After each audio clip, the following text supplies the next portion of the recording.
নমস্কার খোড়া, নমস্কার খুড়ি। তোমাকে বলছি, 1-2 দিন পরে পৌঁছে গেল তোমাদের 3,000 টাকা। এখন এলো, হেমন্ত সোরেন তো বসে গেল। এখন পর্যন্ত 1 টাকা এলো, আর আসবে না।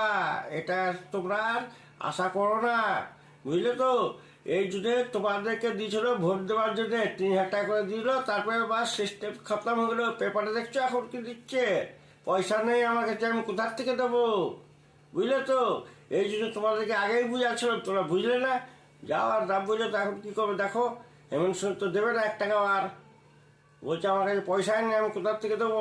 দেখো, তোমাদের ছেনা ফেরা যার গাড়ির পেপার নেই, টাটা তো ঢুকতেই পারছে না। সব জায়গায় চেকিং আছে, মানে গাড়ি নিয়ে ঢুকলেই বাস 5,000 টাকা ফাইন দিতে হবে। কী করবে বলো? কোথা থেকে তোমার ছেনা ফেরা টাটা ঢুকবে? তোমার ওষুধের দরকার আছে, কোথা থেকে ওষুধ নিয়ে করে আসবে টাটার থেকে? গাড়ি তোমার ওখানেই ধরে